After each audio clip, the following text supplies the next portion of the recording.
Hey, how are you? I hope you guys are doing really fine. The Republic Day has just passed. The day when we celebrate the valor, the bravery, sacrifice, and the magnificence of our armed forces. It is also the day when we celebrate the vast cultural diversity of this nation. It's all great and necessary, but in the meanwhile, we often overlook a crucial aspect, which is remembering the spirit of our Constitution. And what is the better document than the preamble of the Constitution itself for the task? Now let's start by reading the preamble, shall we? We, the people of India, having solemnly resolved to constitute India into a sovereign democratic republic and to secure to all its citizens justice, liberty, equality and fraternity. Okay, now you might have guessed from the thumbnail of the video that I have left the two much controversial words socialism and secularism here. There is a perception thing among many that if anybody uses the original preamble of the Constitution, not having the words secularism and socialism in it, he or she might be a communal person, a religious bigot, a religious supremacist and a supporter of unrestrained capitalism.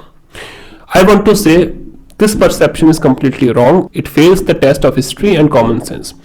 I will try to explain why it is that in this video. The preamble of the Constitution, in its original form, when adopted by the Constituent Assembly, declared the Indian state as sovereign democratic republic.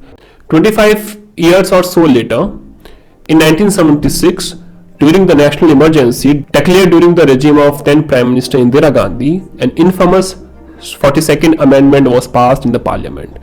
That is the very amendment that inserted these two words in the preamble and made India a sovereign, socialist, secular, democratic republic. Many believe that Indira Gandhi's regime inserted the word secularism in order to appease the minority community. It was done against the backdrop of the much infamous sterilization program during the emergency, which appeared to be targeted especially towards a particular minority community. And why socialism? Because first, Indira Gandhi's economic policy was much aligned with socialist model like nationalization of banks, insurance, oil industry and coal industry, etc. And second, to appease the Soviet Union. As India was a great friend of Soviet Union, especially during the time of Indira Gandhi, so as to give proof that how great Indo-Soviet friendship is, declaring India as a socialist nation would be enough to make that fact clear. Thus, one cannot overlook the role of politics of that time played in inserting the words secularism and socialism in the preamble. Fortunately, due to the 43rd and 44th Amendment brought in by the first non-Congress government and also because of a landmark Supreme Court judgment, various dictatorial and draconian changes made by the 42nd Amendment get reversed. But the changes made in the preamble were left as it is. So you may ask why I am critical of adding the words secularism and socialism in the Constitution. You will be surprised that the answer lies in the Constituent Assembly debates. First, let's tackle the term socialism. T.N. Shah, a member of a Constituent Assembly, came up with the proposal that an amendment in Article 1 should be made and the words secular, federal, socialist should be inserted in Article 1 to describe the Indian Republic. And to that, Baba Saheb Ambedkar stood up and responded to the said proposal by stating, and I quote, Mr. Vice President, sir, I regret that I cannot accept the amendment of Professor K.T. Shah. My objections stated briefly are two. In the first place, the Constitution is merely a mechanism for the purpose of regulating the work of various organs of the state. What should be the policy of the state, how the society should be organized in its social and economic side are matters which must be decided by the people themselves, according to the time and circumstances. It cannot be laid down in the Constitution itself because that is destroying democracy altogether. If you state in the Constitution that the social organization of the state shall take a particular form, you are in my judgment taking away the liberty of the people to decide what should be the social organization in which they wish to live. In my opinion, it is a very genuine reply. Socialism, just like capitalism, it is a very particular way to organize the socio-economic life of a country. To that, people will say, okay, but socialism can mean different things, can have various interpretations and meanings. To that I will say Historically speaking, socialism, whenever it was implemented in various countries, acquired a particular meaning in theory and practice. It can be broadly summarized as a political and economic system where means of production, which are basically factory, land, tools, etc., and the means of distribution and exchange are owned and managed by the state or by collectives. So it's not about social welfare or, let's say, wealth redistribution. It is primarily about who will own and control factories, workplaces, farmlands, tools, natural resources, etc. So why not give common people the right to choose what economic system they prefer to live in, rather than mandating any particular system by giving it a place in the constitution? And many of us fear that by removing socialism from the preamble, India can become a place where there will be no welfare policy, no poor person will be taken care of by the government, no labor laws would be there, no environmental protection would be ensured, and where a bunch of capitalists will exploit the rest of us. These are unfounded, baseless notions, assumptions, because if we look at the countries like Sweden and Denmark and Norway, they all have the provisions for free education, free healthcare, good social safety net, and good progressive labor laws. They are all capitalist economies with an efficient wealth redistribution system. And that type of model is being called social democracy, not socialism at all. And our constitution too, in its original form, laid down various prescriptions in the directive principles of state policy that talks about like wealth redistribution, equal pay for everybody, right to education, right to work, protection for the unemployed, good working conditions for laborers, etc. This is why Dr. Ambedkar told T.N. Shah in the same debate that if these things are already prescribed in the constitution, already present in the constitution in the form of directive principles of state policy, which is sufficient in itself to ensure the social welfare of the masses, then why we have to add socialism separately in our preamble to address the issues related to social and economic justice, especially when the typical definition of socialism meant completely a different thing. Now let's come to secularism. The problem with secularism is not same as with the word socialism. I have roughly two reservations or criticisms when it's come to the word secularism placed in the preamble. First, the concept of secularism has a very specific origin, in a very specific circumstances, as some of you might be familiar, that there were two quite distinct political forces in Europe. The church, represented by the Pope and bishops, and the state, represented by the monarchs and kings. These two parties always fight with each other for political influence over the masses. There took large-scale persecutions of people belonging to a particular religious denominations in the hands of the kings or monarchs who belonged to a different denomination, and all of that culminated in bloody wars of religion in Europe. So as a response or a reaction to all of the bloodbath, instability and destruction, secularism as a doctrine was espoused by the political philosophers of that time. Among them was much influential political philosopher John Locke. The doctrine sought for complete separation of church and state, with both having clearly defined powers, privileges and limitations.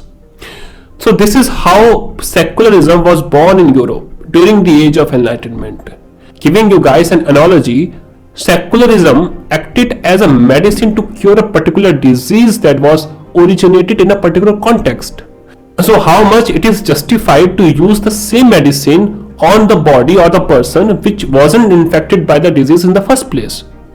We also didn't have the dichotomy of church and the state in India fighting for the political influence, unlike what can be observed in European history. So what Constituent Assembly thought about it? It wasn't the case that the members of the Constituent Assembly didn't debate the issue, that whether secularism should be included in the constitution or not. Although almost every member of the Constituent Assembly agreed upon some crucial points, even the ultra-conservative ones. First, there would not be any theocratic state or a state who would have any official state religion. Second, everyone would have the right to freely practice their religion. Third, the law would treat every subject equally, irrespective of their religion. These were the non-negotiables, and everyone agreed to these points, and rightly so. But still, architects of our constitution were reluctant to use the term secularism to define their position, because unlike the Enlightenment secularism of the West, especially of the USA, where there is a concrete wall of separation between the state and the religion, thus both state and religion cannot interfere with each other, and religion is mostly relegated as a private affair. But unlike India, where people are essentially religious in nature, neither religion can be confined to just as a private matter, nor the state can be ignorant of religion in general. I will give you a beautiful example of what one of the prominent members of the Constituent Assembly, K.M. Munshi, said regarding this whole issue. And I quote, "We are the people with deeply religious moorings. At the same time, we have a living tradition of religious tolerance, the result of a broad outlook of Hinduism that all religions led to same God. In view of this situation, our state could not possibly have a state religion, nor could a rigid line be drawn between state and the church as in the USA." So you can clearly understand why the members of Constituent Assembly were so hesitant to introduce secularism in the constitution, because the place where the term was originated had a very distinct meaning for the term than the meaning we were trying to interpret out of it. If we had adopted the original version of secularism as being practiced in the USA or France, then many provisions in the constitution could not be there in the first place, like throwing open all the Hindu temples to the members belonging to scheduled castes and scheduled tribes, like the relaxation given to Sikhs to wear kirpan in public, like to make untouchability a criminal offense, or let's say to recognize minorities based on religion, and also to give preferential treatments to these minorities when it comes to managing educational institutions, etc. Because in a true secular state, you can neither officially recognize any religion nor can interfere in the practice of any religion. But due to the insertion of the word secularism in 1976, since then the real misuse began to happen. For example, for the sake of political gain, giving special treatment to a particular religious community would be considered as a complete legitimate thing under the Indianized version of secularism. But when it comes to rehabilitating persecuted religious minorities coming from neighboring countries, and yes, I am talking about Citizenship Amendment Act, then those who oppose such a provision will interpret the secularism in the preamble as the American version of secularism, where there is a complete wall of separation between religion and state. So how on earth can the parliament make laws on the basis of religion? भाई ये तो अलग ही level की hypocrisy चल रही है.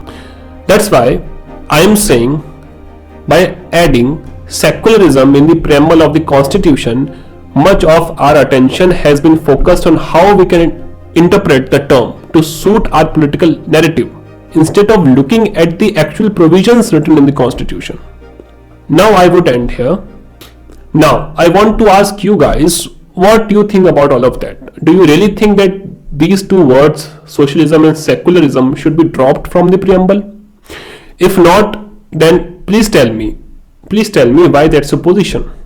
And what do you think about the misuse of the term, the word secularism in the Indian politics?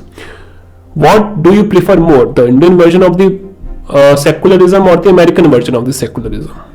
Please tell me everything in the comment section below. And if you like my content, please subscribe to my channel. And if you enjoyed this video, you can like this video and share it with your friends. We will soon meet again. Until then, take care of yourself and your family. अब मुझे जाने की अनुमति दें. Thank you. Goodbye and Namaste.